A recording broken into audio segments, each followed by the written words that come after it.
السلام علیکم ورحمۃ اللہ وبرکاتہ۔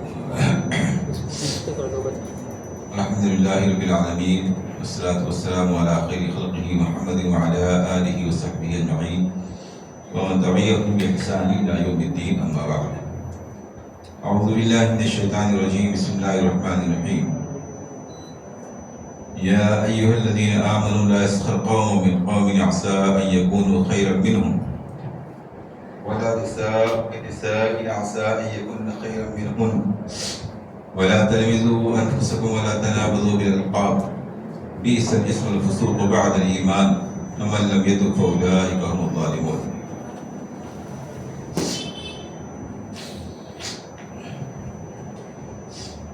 رب اشرح لي صدري ويسر لي امري واحلل عقدة من لساني يفقهوا قولي۔ تمام قسم کی تعریفات و توصیفات اللہ رب العالمین کے لیے، اور بے شمار درود و سلام اس کے تمام انبیاء رسول کے لیے، خاص طور سے اس کے آخری نبی رسول جناب محمد رسول اللہ صلی اللہ علیہ وسلم کے لیے، آپ کے آل و صحاب، آپ کے ازواج مطہرات، آپ قیامت تک صحیح معنوں میں آپ کی دعا کرنے والے لوگوں پر آمین۔ معزز سامعین اکرام اور قابل احترام خواتین، تذکرہ چل رہا ہے سورہ حجرات کی تفسیر کا۔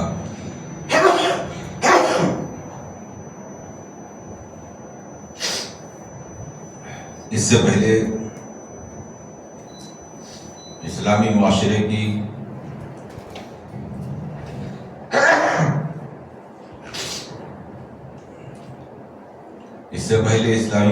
کی اصلاح کے چند بنیادی اصول، اور اس سے بھی پہلے اللہ اس کے رسول کے ساتھ برتے جانے والے آداب کا تذکرہ کیا گیا۔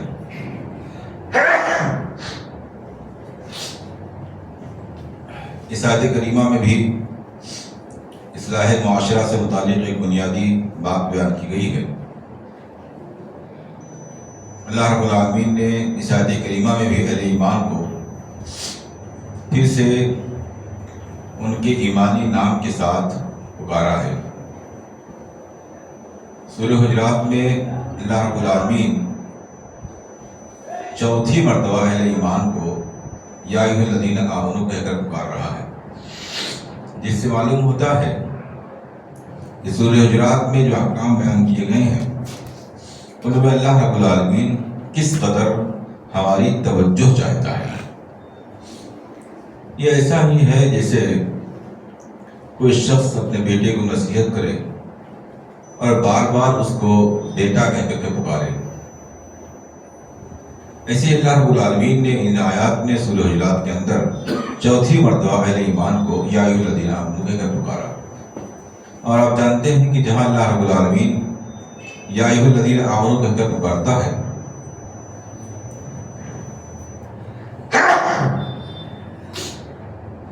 وہاں وہ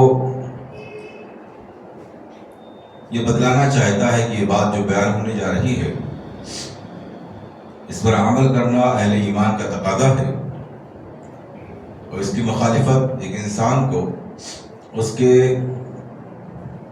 ایمان سے خارج یا اس کے ایمان کو بہت کمزور کر دینے والی چیز ہے۔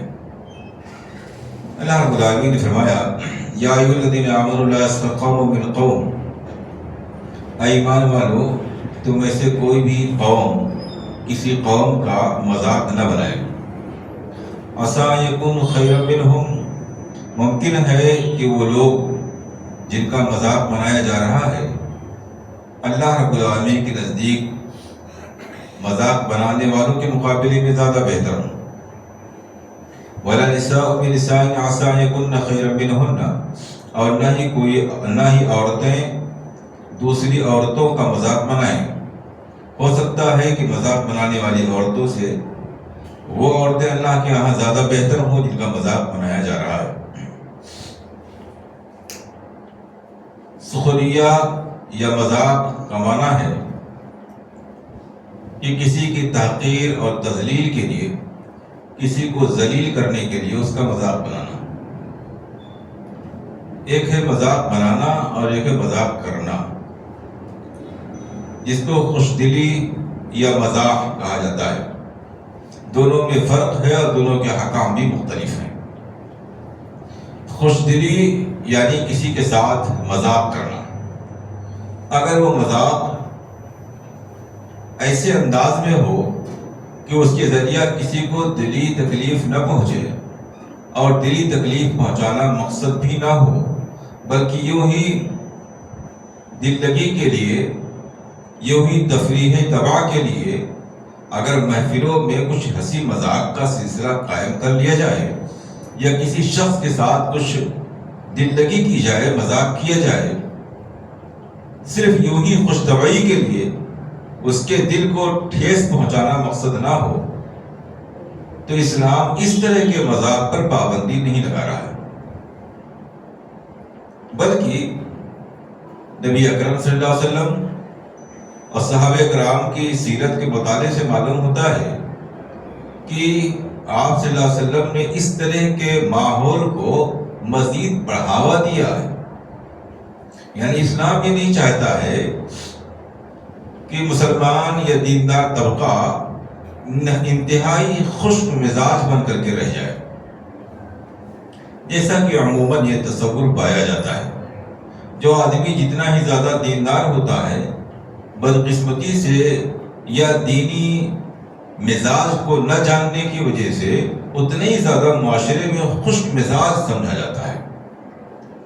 یعنی ہنسی مذاق، خوش دلی، لوگوں کے ساتھ اچھے انداز میں پیش آنا، یہ چیزیں دھیرے دھیرے کم ہونے لگتی ہیں، جبکہ خود نبی اکرم صلی اللہ علیہ وسلم سے کئی موقعوں پر ہنسی مذاق کرنا ثابت ہے۔ مثلا ایک شخص آیا، مسافر تھا، سواری کا انتظام نہیں تھا، پریشان حال تھا، اور آپ صلی اللہ علیہ وسلم سے سواری کا انتظام کرنے کے لیے اس نے مطالبہ کیا۔ آپ صلی اللہ علیہ وسلم نے اس شخص سے کہا کہ ان کے لیے اونٹ کے بچے کا انتظام کر دو۔ وہ آدمی ذرا سا جھنجھلا گیا اور اس نے کہا کہ رسول صلی اللہ علیہ وسلم، ہم اونٹنی کا بچہ کیا کریں گے؟ اونٹنی کا بچہ میرے کس کام کا ہے؟ ہماری سواری کے کام تو آنے والا نہیں ہے، ہم تو سواری کے لیے جانور کا انتظام کرنے کے لیے کہہ رہے ہیں۔ آپ نے فرمایا اونٹ بھی تو اونٹنی کا بچہ ہی ہوتا ہے، ہم نے یہ تو نہیں کہا ہے کہ اس کو چھوٹی عمر کا ہونا چاہیے، یہ تو ہم نے نہیں کہا ہے، ہم نے اونٹنی کا بچہ ہی تو کہا ہے، تو جوان ہو جائے تب بھی تو اونٹنی کا بچہ رہے گا وہ۔ اور دیکھیے ایک مذاق ہے، ایسی بات ہے، محفل کھلکھلا اٹھی ہوگی، اور اس آدمی کو جو ابھی ذرا سی جھنجھلاہٹ محسوس کر رہا تھا، بے ساختہ اسے بھی ہنسی آ گئی ہوگی آپ صلی اللہ علیہ وسلم کے اس طرز پر۔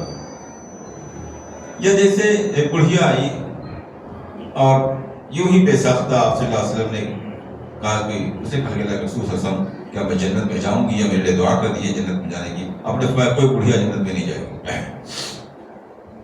وہ بہت اندر سے تکلیف محسوس کرنے لگی، رنج غم میں مبتلا ہو گئی، تو بڑھیا جنت میں نہیں جائے گی، اور صلی اللہ علیہ وسلم اس طرح کی بات کر رہے ہیں۔ تو ہم نے فرمایا بڑھیا نہیں جائے گی نا، میں نے یہ تو نہیں کہا آپ نہیں جاؤ گی، کوئی بھی جنت میں جائے گا وہ بڑھیا نہیں ہوگی، بوڑھا نہیں ہوگا، وہ تو جوانی کی عمر میں ہو کر کے جائے گا۔ تو آپ صلی اللہ علیہ وسلم اس طریقے سے لوگوں کے ساتھ ہنسی مذاق سے بھی پیش آیا کرتے تھے۔ صحابہ کرام کے سلسلے میں آتا ہے کہ وہ جو اپنی محفلوں میں ہوتے تھے، بعض دفعہ تربوز جیسی چیزیں ایک دوسرے کو پھینک کر کے ہنسی مذاق کرتے تھے۔ یعنی اس سے تصور پیدا ہوتا ہے کہ جس طرح سے ہمارا دیندار طبقہ جو مسجدوں سے جڑ جاتا ہے، ایسا معلوم ہوتا ہے کہ بالکل اب وہ فرشتہ صفت بن کر کے رہے گا، اور فرشتہ صفت کا معنی یہ سمجھ لیا گیا ہے کہ اب وہ ذرا سے کوئی ہنسی مذاق نہ کرے، ذرا سے کسی سے مزاح نہ کرے، دل لگی نہ کرے، بڑی خشکی کے ساتھ آئے گا، نماز پڑھ کے بالکل خاموشی کے ساتھ سر جھکا کے آنے لگے، تو اس کو لوگ دیندار سمجھتے ہیں۔ دین کا مکمل تصور وہ ہے جو اسلام نے پیش کیا ہے، نہ کہ وہ جسے ہمارا سماج پیش کر رہا ہے۔ تو یہ مزاح، یہ خوش طبعی ہے، یہ دل لگی ہے، اسی کو ہنسی مذاق کہتے ہیں، بشرطے کہ اس کے ذریعے کسی کا دل دکھانا مقصود نہ ہو، بشرطے کہ اس کے ذریعے جھوٹ نہ پایا جائے۔ جھوٹ بول کر دل لگی کرنا، ہنسی مذاق کرنا، شریعت اس سے بھی منع کرتی ہے۔ اور ایسا بھی نہ ہو کہ چند لوگوں کو ہنسانے کے لیے کسی ایک کا دل دکھایا جائے، کسی کے بارے میں کوئی ایسی تنزیہ بات کہی جائے، یہ تمام چیزیں اسلام منع کرتا ہے۔ لیکن اس کے باوجود اپنی محفلوں میں ہم کوئی ایسا موضوع چھیڑ دیں، کوئی ایسی بات کرے، تفریح کی بات ہو جس سے سارے لوگوں کے دل کھل جائیں، خوش ہو جائیں، اسلام اس کی ترغیب دیتا ہے۔ اور اسی لیے صحابہ کرام کے سلسلے میں آتا ہے کہ وہ جب اپنی محفلوں میں بیٹھتے تھے زبان جاہلیت کے تذکرے چھیڑ دیا کرتے تھے۔ اللہ کے رسول صلی اللہ علیہ وسلم فجر کے بعد بیٹھ کر کے لوگوں سے پوچھتے تھے کسی نے کوئی خواب دیکھا ہو تو بتاؤ۔ اگر لوگوں نے خواب دیکھا ہوتا تھا بتاتے تھے، یا پھر آپ صلی اللہ علیہ وسلم نے اپنا خواب دیکھا ہوتا تھا وہ بیان فرمایا کرتے تھے۔ تو اس طریقے سے آپ صلی اللہ علیہ وسلم اپنی محفل کو، اپنی مجلس کو بالکل خشک نہیں بنایا کرتے تھے، بلکہ اس میں ایک کشادگی ہوتی تھی، دل لگی ہوتی تھی، مزاح ہوتا تھا۔ اسلام اس سے منع نہیں کرتا ہے۔ یہ خوش طبعی کے خلاف جو ہمارے یہاں ہمارے دیندار طبقے میں جو مزاج بنتا چلا جا رہا ہے، یہ بدخلقی کے دائرے تک پہنچ گیا ہے، بدخلقی کے دائرے تک۔ یعنی اگر محفل میں، مجلس میں یا مسجد کے اندر کوئی ایک دوسرے سے ذرا ہنسی مذاق کی کوئی بات کر لیتا ہے تو ہمارا جو خوش مزاج دیندار طبقہ ہے نا، خوش مزاج دیندار طبقہ، وہ اس قدر بدخلقی پر آمادہ ہو جاتا ہے لا علمی کی بنیاد پر، وہ سمجھتا ہے کوئی بہت بڑے گناہ کا کام ہو گیا ہے۔ تو اس سے ایک موضوع یہ ہے جس کو سمجھنا چاہیے کہ اسلام بالکل خوش مزاجی کو پسند نہیں کرتا ہے، بلکہ اسلام چاہتا ہے کہ ہم جب ایک مسلمان بھائی سے ملے تو مسکرا کے ملیں، اس کے دل میں خوشی کی لہر دوڑا دیں۔ وہ گھر سے آیا ہے، مارکیٹ سے آیا ہے، معاملات سے آیا ہے، جب وہ مسجد میں دوسرے سے ملے تو اس سے ایسے حالت میں ملاقات کریں کہ اس کا غم غلط ہو جائے، اس کا ٹینشن ذرا کم ہو جائے۔ ایک مزاج یہ بنانے کی ضرورت ہے، لیکن 2 شرطوں کے ساتھ جو میں نے ذکر کیا۔ نہ تو ایسے مذاق میں جھوٹ پایا جائے اور نہ ہی اس کے ذریعے کسی کا دل دکھانا مقصود ہو۔ یہاں اسلام جس چیز سے منع کر رہا ہے اہل ایمان کو، وہ سخریہ ہے، استہزاء ہے۔ سخریہ اور استہزاء کا معنی ہے کسی کی تحقیر اور تذلیل کے لیے، کسی کو کم بتلانے کے لیے، کسی کو کمتر دکھلانے کے لیے، کسی کو ذلیل کرنے کے لیے، کسی کو ڈاؤن کرنے کے لیے اس کا مذاق بنانا۔ مذاق وہ بھی تھا مگر اس میں کسی شخص کو مذاق نہیں بنایا گیا تھا، کسی کو ذلیل اور کمتر دکھلانا مقصود نہیں تھا۔ مذاق یہ بھی ہے لیکن اس میں کسی شخص کو نشانہ بنایا گیا ہے اور اس کو ذلیل اور حقیر کر دینا مقصود ہے۔ اللہ رب العالمین اس چیز سے منع فرما رہا ہے اور اس کو اس بات سے منع کرتے ہوئے یہ سمجھا رہا ہے کہ آج جس کا مذاق بنا رہے ہو سکتا ہے دوسرے بہت سے معاملات میں آپ سے بہتر ہو۔ ایک بات۔ دوسری بات یہ کہ اللہ رب العالمین نے یہاں قوم کا تذکرہ کیا ہے۔ لا یسخر قوم من قوم، کوئی قوم کسی قوم کا مذاق نہ بنائے، اس لیے کہ عموماً مذاق کا تعلق فرد سے کم ہوتا ہے۔ ایک آدمی دوسرے آدمی کا مذاق نسبتاً کم بناتا ہے، لیکن قومی لحاظ سے ایک دوسرے کا مذاق انسان زیادہ بناتا ہے۔ آدمی فلاں قوم سے تعلق رکھتا ہے، قوم کے لحاظ سے کسی کو اپنے سے کمتر سمجھنے کا تصور زمانے جاہلیت میں بھی اور آج بھی زیادہ ہے۔ آپ جس قوم کے ہیں وہ ہم سے ذرا کمتر ہے، مالی لحاظ سے، عزت کے لحاظ سے، سرداری کے لحاظ سے، اس بنیاد پر اس کا مذاق بنا دے، فلاں قوم کا آدمی ہے یہ۔ آج ہمارے یہاں بھی اسی قسم کا مزاج ہے۔ برادریاں، قوم کا لفظ تو نہیں، لفظ صرف نہیں ہے قوم کا، حقیقت میں قوم ہی تو ہے وہ۔ آج برادریاں ہمارے یہاں بن گئی ہیں اور برادریوں کی بنیاد پر ہمارے یہاں اونچ نیچ کا تصور قائم ہے۔ غیر مسلمین سے متاثر ہونے کی وجہ سے اس قسم کے تاثرات اس قدر جڑ پکڑ چکے ہیں کہ قوم کے ان اونچ نیچ کے تاثرات کی بنیاد پر ایک قوم کا نکاح دوسری قوم کے اندر نہیں ہو رہا ہے۔ چونکہ ایک دوسرے کا مذاق بنانا، ایک دوسرے کو کمتر سمجھنا قوموں میں زیادہ ہوتا ہے، اس لیے قوم کا تذکرہ کیا گیا۔ بلکہ عرب میں تو صورتحال یہ تھی کہ باقاعدہ اپنے قوم کی برتری کے لیے اور دوسری قوم کو پست دکھانے کے لیے قوم میں شعراء تیار کیے جاتے تھے، شاعر تیار کیے جاتے تھے۔ شاعر اپنے قوم کا لیڈر اور اپنے قوم کی شان ہوتا تھا، اور اس کی شان کی بنیاد یہ ہوتی تھی کہ اپنی قوم کی اشعار کے ذریعے تعریف کرتا تھا اور مقابل قوم کی، دشمن قوم کی وہ تذلیل کرتا تھا، تحقیر کرتا تھا، اس کو کمتر دکھانے کی کوشش کرتا تھا، جس کو حجو کہتے ہیں، مذمت کہتے ہیں۔ عرب میں تصور تھا، اس لیے اللہ رب العالمین خاص کر قوم کا تذکرہ فرمایا۔ مراد یہ نہیں ہے کہ کوئی ایک شخص دوسرے کا مذاق اڑا سکتا ہے، مانا تو وہ بھی ہے، لیکن قوم کا تذکرہ اس لیے کیا گیا کہ قوم کے اندر یہ بیماری زیادہ پائی جاتی تھی اور آج بھی زیادہ پائی جاتی ہے۔ پھر اس کے بعد دیکھیے قرآن کریم میں جہاں بھی یا ایھا الذین آمنوا یا پھر یا ایھا الناس کہہ کر کے پکارا گیا ہے، اس میں مرد عورت دونوں شامل ہیں، وہی احکام مردوں کے لیے وہی احکام عورتوں کے لیے، لیکن اس کے باوجود اس اہم ٹاپک کو سمجھانے کے لیے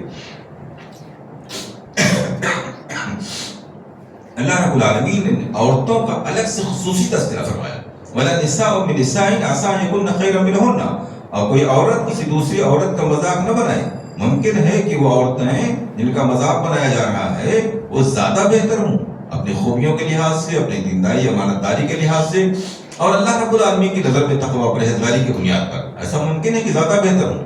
اس لیے کسی کا مذاق بنانے سے پہلے ایک بات غور کر کے دیکھ لینا چاہیے کہ اگر کچھ خوبی ہمارے اندر ہے تو ہو سکتا ہے کچھ خوبیاں ان کے اندر ہوں، تقابل کرنا چاہیے۔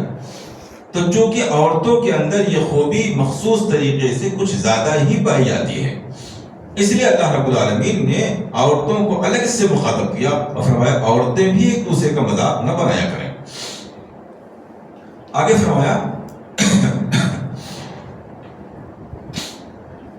وَلَا تَلْمِزُوا أَنفُسَكُمْ، اور اپنے آپ پر عیب نہ لگاؤ، اپنے آپ پر عیب نہ لگاؤ۔ کوئی بھی آدمی عیب دوسرے پر لگاتا ہے، اپنے آپ پر تو لگاتا نہیں ہے، کسی دوسرے پر ہی عیب لگاتا ہے، خود اپنے اوپر تو عیب نہیں لگاتا ہے، مگر قرآن کہہ رہا ہے اپنے اوپر عیب نہ لگاؤ، اس لیے کہ جب کوئی شخص دوسرے پر عیب لگائے گا تو وہ شخص پلٹ کر آپ پر عیب لگائے گا، اور اس طریقے سے پورا معاشرہ ایک دوسرے پر عیب لگاتے والا بن جائے گا۔ تو نتیجہ یہ ہوگا کہ ہم نے جس چیز کی شروعات کی تھی وہی برائی پلٹ کر ہمارے طرف آنے والی بن جائے گی۔ یہ ویسا ہی ہے جیسے کہ قرآن نے ہم کو بتایا کہ غیر مسلمین کے معبودوں کو برا بھلا نہ کہو، کیونکہ لاعلمی میں وہ پلٹ کر آپ کے معبود کو برا بھلا کہیں گے۔ یا ایسے ہی اس حدیث کے اندر آیا کہ اس آدمی پر اللہ کی لعنت ہے جو اپنے والدین پر لعنت بھیجتا ہے، برا بھلا کہتا ہے۔ صحابہ نے پوچھا اللہ کے رسول صلی اللہ علیہ وسلم کیا کوئی شخص اپنے والدین پر لعنت بھیج سکتا ہے؟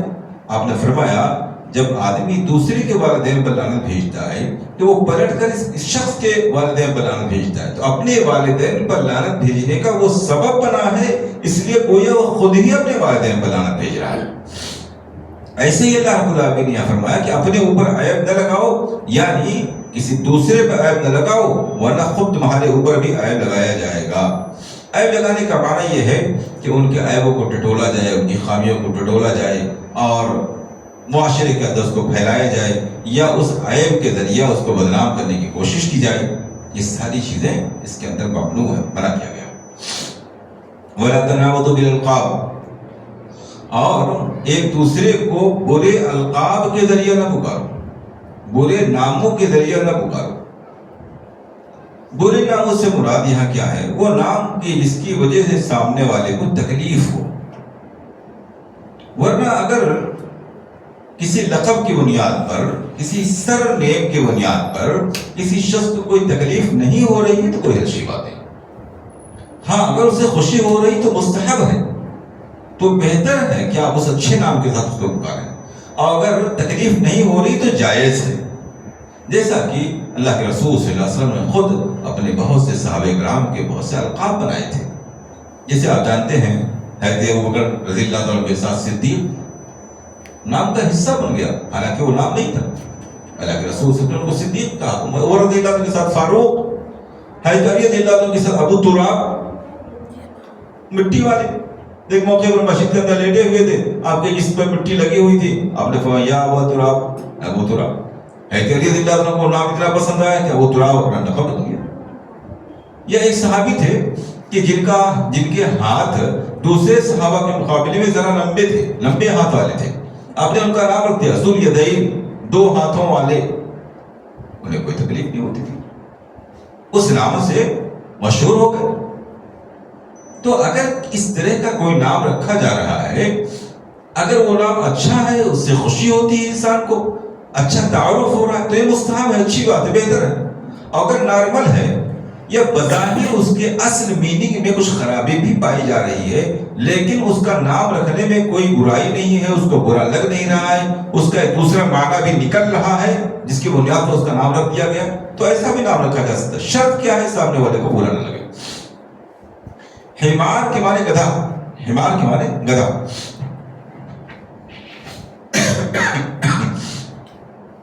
اللہ کے رسول صلی اللہ علیہ وسلم نے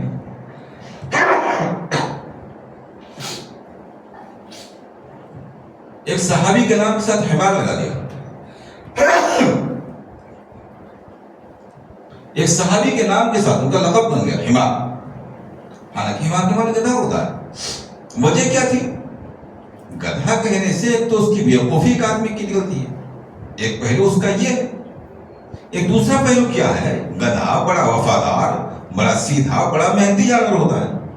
یہ صحابی جو تھے، یہ دوسری والی خوبی ان کے اندر پائی جاتی تھی، بڑے سیدھے، بڑے شریف، بڑے محنتی و جفا کش تھے۔ اسلام کی بنیاد پر ان کو حمار کہا جانے لگا، انہیں کوئی تکلیف نہیں تھی، بلکہ نبی اکرم صلی اللہ علیہ وسلم کسی کا کوئی نام رکھتے تو لوگوں کو خوشی ہوتی تھی۔ تو اگر یہ کیفیت پائی جا رہی ہے کہ کسی کا لقب رکھنے سے اسے کوئی تکلیف نہیں ہو رہی ہے، اسے خوشی محسوس ہو رہی ہے، وہ اس کو برا محسوس نہیں کر رہا ہے، تو کوئی حرج کی بات نہیں۔ لیکن ہر وہ نام، ہر وہ لقب، ہر وہ سرنیم، ہر وہ تخلص، ہر وہ کنیت، ہر وہ نسبت جس کی بنیاد پہ انسان کو رنج اور تکلیف ہو، یا جس کی وجہ سے تحقیر اور تذلیل کی کیفیت پیدا ہو رہی ہو، ان ساری کی ساری چیزوں سے اسلام منع فرما رہا ہے۔ فرمایا وَلَا تَنَابَذُوا بِالْأَلْقَابِ، اور القاب کے ذریعہ یعنی برے القاب کے ذریعے ایک دوسرے کو نہ پکارو، ایک دوسرے کے برے القاب مت رکھو۔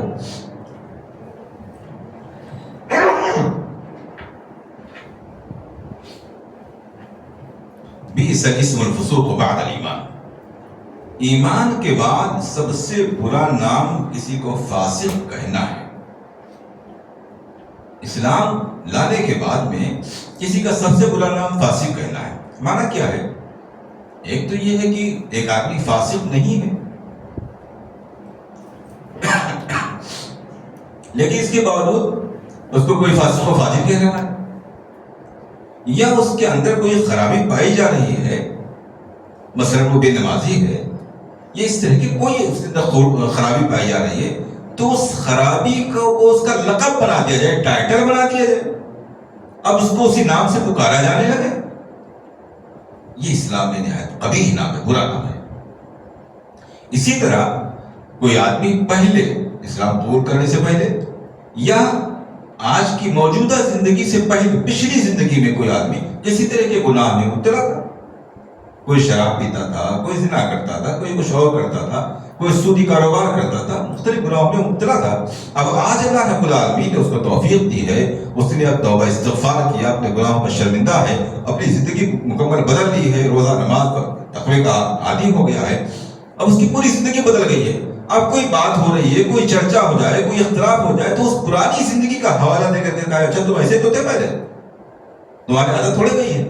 یہ ہمارے معاشرے کی عکاسی کی جائے، آئینہ دکھایا جا رہا ہے گویا، یہی چیزیں اصل میں ہمارے معاشرے کے اندر پائی جا رہی ہیں۔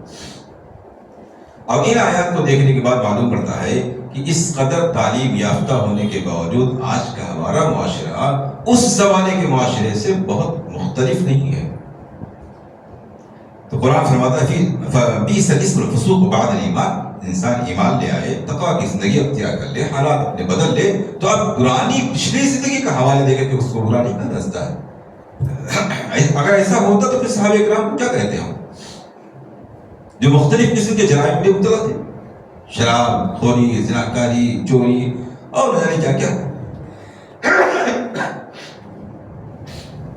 وَمَن لَّمْ يَتُبْ فَأُولَٰئِكَ هُمُ الظَّالِمُونَ، اور یہ جن گناہوں کا یہاں تذکرہ کیا جا رہا ہے کہ کوئی کسی کا مذاق نہ اڑائے، کوئی کسی کی عیب جوئی نہ کرے، کوئی کسی کو برے القاب سے نہ پکارے، کوئی کسی کو فاسق نہ کہے، یہ جو گناہ ہے کا تذکرہ ہو رہا ہے۔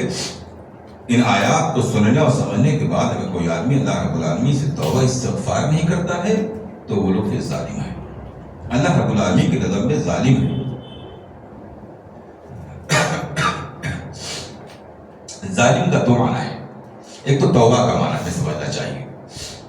توبہ سے مراد صرف زبان سے توبہ یا استغفر اللہ کہنا نہیں ہوتا ہے، توبہ میں چند خوبیوں کا پائے جانا، چند چیزوں کا پائے جانا ضروری ہے۔ پہلی چیز یہ ہے کہ انسان اپنے گناہ پر دل سے شرمندہ ہو، اللہ رب العالمین کے سامنے اس شرمندگی کا اظہار کرے۔ دوسری چیز، اس گناہ کو اسی وقت چھوڑ دے۔ اسی لیے حضرت عبداللہ ابن عباس رضی اللہ عنہ کہتے ہیں کہ توبۃ بلا اقلاع توبۃ الکذابین، توبہ اس شخص کا جس نے گناہ چھوڑا ہی نہ ہو، جھوٹے لوگوں کا توبہ ہے۔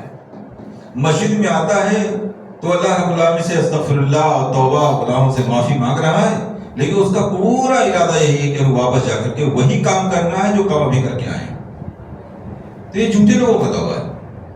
یہ دوسری چیز، جو گناہ کر رہا ہے اس کو اسی وقت چھوڑ دے۔ تیسری چیز، اللہ رب العالمین سے وعدہ کرے کہ آئندہ وہ اس طرح کا گناہ نہیں کرے گا۔ جب یہ تین چیزیں پائی جائیں گی تب اس کا نام توبہ ہے۔ دل سے شرمندہ ہو، جو گناہ کر رہا ہے اس کو اسی وقت چھوڑ دے، اور اللہ رب العالمین سے وعدہ کرے کہ اس طرح کا کوئی گناہ اب دوبارہ نہیں کرے گا۔ تو ان تین چیزوں کا نام توبہ ہے۔ اگر کوئی آدمی کسی کا مذاق بنا رہا ہے، کسی کو برے القاب سے پکار رہا ہے، کسی کی انجوئی کر رہا ہے، تو اسے چاہیے کہ توبہ کر لے۔ اگر توبہ نہیں کر رہا ہے تو وہ ظالم ہو سے ہے۔ اب ظالم کا معنی دو ہے، ایک تو اپنے اوپر ظلم کرنے والا، ایک دوسرے پر ظلم کرنے والا۔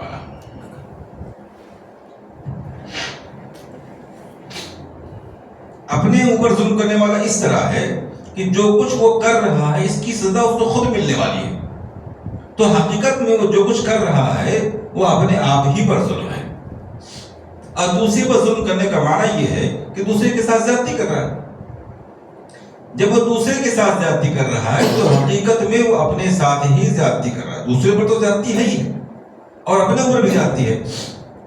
اپنے اوپر زیادتی یہ ہے کہ وہ گناہ کا کام کر رہا ہے، دوسرے کے اوپر جو زیادتی ہے اس کا اثر بھی اسی کے اوپر آنے والا ہے، اور اس کا انجام وہی ہونے والا ہے کہ جس کا تذکرہ ایک حدیث کے اندر آیا کہ آپ نے پوچھا کہ تم لوگوں میں سے غریب کون ہے، مفلس کون ہے؟ لوگوں نے کہا کہ من لا دینار له ولا درہم، اس کے بعد دینار درہم نہیں، روپیہ پیسہ نہیں، ہو غریب ہے۔ آپ نے فرمایا نہیں، ہماری امت کا مفلس وہ ہے جو قیامت کے دن روزہ، نماز، حج، صدقات بہت سی نیکیاں لے کر کے آئے گا، مگر کسی کو گالی دی ہوگی، کسی کو تھپڑ مارا ہوگا، کسی کو قتل کیا ہوگا، کسی کی جائیداد ہڑپ کر لی ہوگی، کسی کو برا بھلا کہا ہوگا، مختلف قسم کے لوگوں پر ظلم کیا ہوا ہوگا۔ اعمال تو اس کے پاس بہت ہوں گے، سب مقبول اور نیک عمل ہوں گے، اخلاص کے ساتھ کیا ہوگا، سنت کے مطابق کیا ہوگا، مگر یہ ساری ظلم میں اس کو کر کے آیا ہوگا۔ تو یہ سارے مظلوم لوگ قیامت کے دن آئیں گے اور اللہ رب العالمین سے اپنا بدلہ طلب کریں گے۔ تو اللہ رب العالمین بدلے کے طور پر اس نیک آدمی کی نیکیاں اٹھا کر کے ان مظلوموں کو دیتا چلا جائے گا۔ اگر سارے لوگوں کو ان کا حق مل جائے گا اور اس کے پاس نیکیاں بچ جائیں گی تب تو غنیمت ہے، اور اگر خدا نخواستہ ایسا نہیں ہوا، ابھی حقدار اپنا حق مانگنے کے لیے موجود ہیں اور اس شخص کی نیکیاں ختم ہو گئیں، تو پھر اللہ رب العالمین ان مظلوموں کے گناہ اٹھا کر ظالم کے سر پر ڈالتا چلا جائے گا۔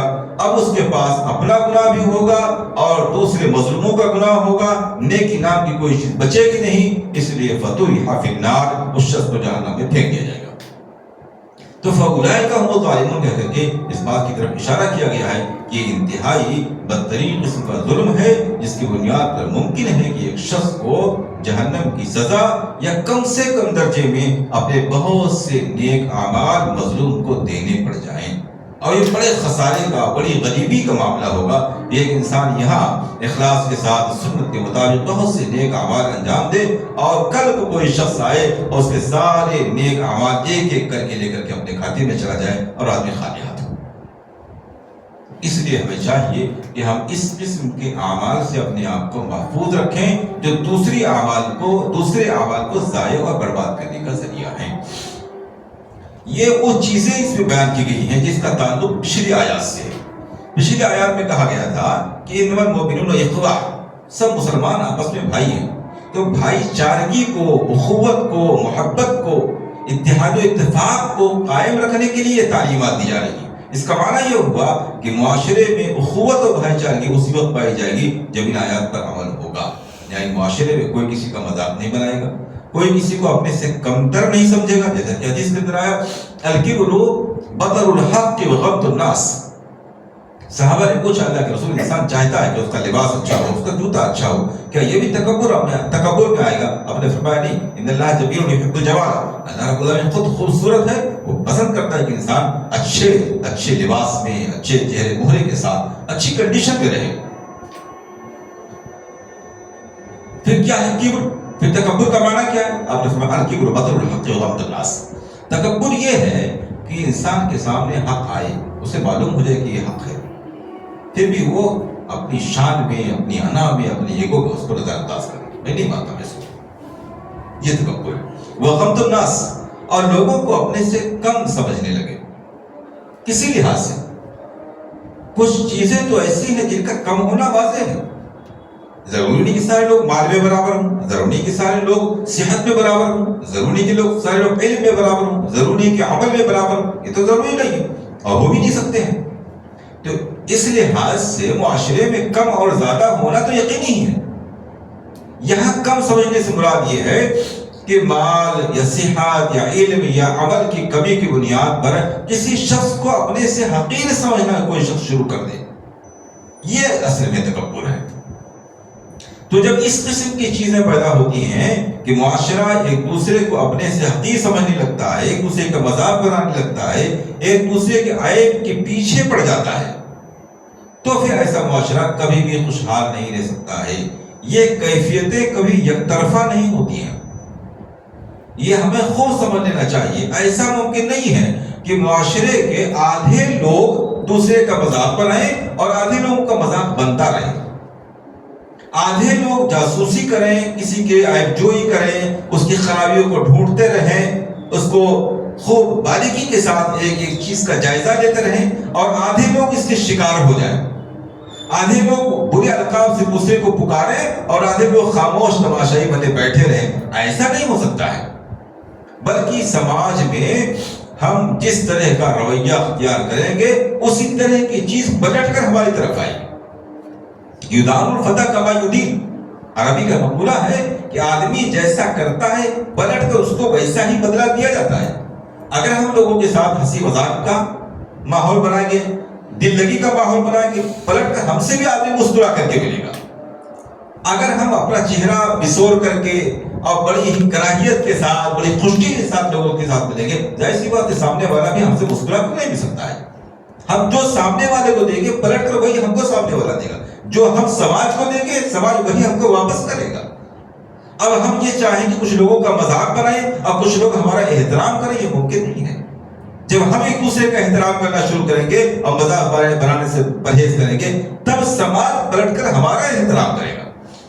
تو احترام اور عزت یہ خریدی جانے والی چیزیں یا مفت میں ملنے والی چیزیں نہیں ہیں، یہ سماج کو دینا پڑے گا، تب سماج آپ کو واپس کرے گا۔ اس لیے ان چیزوں پر پابندی لگائی گئی ہے کہ یہ سارے کام انسان نہ کرے۔ جب یہ نہیں کرے گا تو ظاہر سی بات ہے ایک دوسرے کے ساتھ اچھے انداز میں ملے گا، مسکرا کر کے ایک دوسرے کا احترام کرے گا، برے القاب سے بلائے گا نہیں، ایک دوسرے کو اپنے سے کمتر نہیں سمجھے گا۔ جب اس کے اندر یہ کیفیت پیدا ہو جائے گی تو سامنے والا لاواقعہ اسی کیفیت کا مظاہرہ کرے گا۔ اب اس طریقے سے سارے معاشرے کے اندر اخوت، محبت، بھائی چارگی اور ایک دوسرے کے لیے ہمدردی کے جذبات پیدا ہوتے چلے جائیں گے۔ چنانچہ اللہ کے رسول صلی اللہ علیہ وسلم نے بھی کئی احادیث میں اس کی طرف بڑی صراحت کے ساتھ وضاحت فرمائی ہے۔ میں ایک احادیث بیان کرتا ہوں۔ صحیح مسلم کی روایت ہے، ابی ہریرہ رضی اللہ تعالیٰ عنہ قال قال رسول اللہ صلی اللہ علیہ وسلم، ابو ہریرہ رضی اللہ عنہ کہتے ہیں کہ اللہ کے رسول صلی اللہ علیہ وسلم نے ارشاد فرمایا، لا تحاسدوا، ایک دوسرے سے حسد نہ کرو۔ حسد کا معنی کیا ہے کہ ہم کسی کے اندر کوئی خوبی دیکھیں، کوئی نعمت دیکھیں، اب ہم اندر سے اس لیے جل بھن رہے ہیں کہ یہ نعمت فلاں کو مل کیوں گئی، یہ تڑپ نہیں ہے کہ ہمیں کیوں نہیں ملی۔ اگر یہ ہے کہ ہمیں بھی ایسا ہی مل جائے، کوئی حرج کی بات نہیں، ہم اللہ رب العالمین سے دعا کریں، اس کے لیے کوشش کریں، پانے کی تمنا کریں، کوئی حرج کی بات نہیں۔ یہ حسد نہیں ہے، یہ رشک ہے، جائز ہے۔ لیکن اگر ہم سامنے والے کی کسی نعمت کو دیکھ کر کے اندر سے جلنے بھولنے لگے کہ یہ چیز اس کو بھی دو، ہمیں ملے نہ ملے اس کے پاس بھی نہ رہنے پائے، یہ حسد ہے۔ اور یہاں ایک بات اور بھی، حسد سے پناہ نہیں مانگی گئی ہے، حسد سے پناہ نہیں مانگی گئی ہے۔ اب سورہ فلق میں دیکھیے، کیا کہا گیا؟ وَمِن شَرِّ حَاسِدٍ إِذَا حَسَدَ، شر سے پناہ مانگی گئی. اس کا معنی کیا ہوا؟ حدیث کے تو اس کی وضاحت آئی ہے. پوری حدیث انشاءاللہ نظر بد والے موضوع پر انشاءاللہ بیان کی جائے گی. آخر اس حدیث کا آخری ٹکڑا ہے فَإِنَّ كُلَّ ذِي نِعْمَةٍ مَحْسُودٌ، ہر نعمت والے شخص سے لازمی طور پر حسد کی جاتی ہے. ہم نہیں کریں گے، آپ نہیں کرے گا، تیسرا کوئی کرے گا. یہ تو ممکن نہیں کہ کسی آدمی کے پاس نعمت ہو اور دنیا میں کوئی اس پر حسد نہ کرے. یہ تو ہو ہی نہیں سکتا ہے. تو حسد اسی کے ساتھ ہوتا ہے جس کے پاس نعمت ہوتی ہے. لہذا حسد سے اگر پناہ مانگ لی جائے تب تو کوئی نعمت سے پناہ مانگ لی گئی، اس لیے حسد سے پناہ نہیں مانگنی ہے. حاسدین کا ہونا انسان کے پاس نعمتوں کے ہونے کی دلیل ہے. خوش ہونا چاہیے، اس پر اللہ کا شکر ادا کرنا چاہیے کہ اللہ نے ہم کو اس لائق بنایا ہے کہ ہمارے پاس موجود نعمتوں کو دیکھ کر کچھ لوگ حسد بھی کر رہے ہیں. ہاں، حسد کے شر سے پناہ مانگنا چاہیے. ہمیں شر حاسد حسد فرمایا ولا تحسدوا، ایک دوسرے سے حسد نہ کیا کرو، اس لیے کہ حسد کے ذریعے کوئی چیز حاصل نہیں ہو سکتی ہے. انسان گنہگار ہو سکتا ہے، انسان اندر سے پریشان ہو سکتا ہے، لیکن حاصل کچھ نہیں ہو سکتا ہے.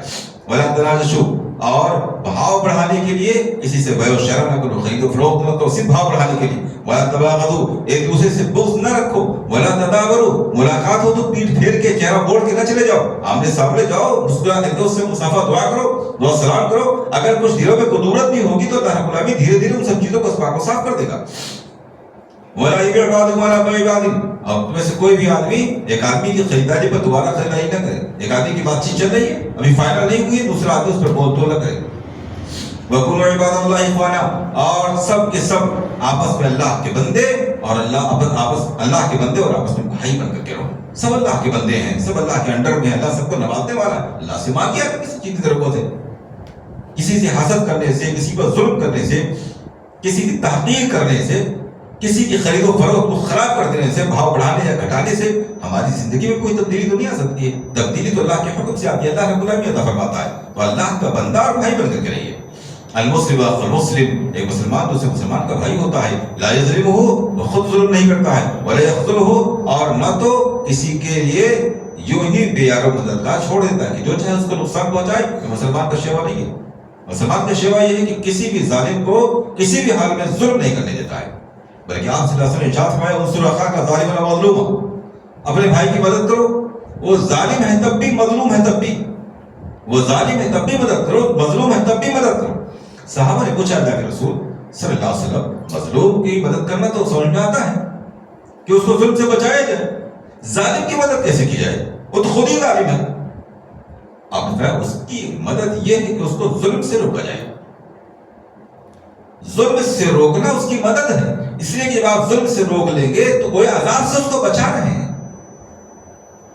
تو آپ صلی اللہ علیہ وسلم کی تعلیم تو یہ ہے کہ ہمارا مسلمان بھائی ظالم ہے تو اس کا ہاتھ روک کر اس کی مدد کی جائے، مظلوم ہے تو ظلم سے بچا کر اس کی مدد کی جائے. مدد دونوں کی کرنی ہے.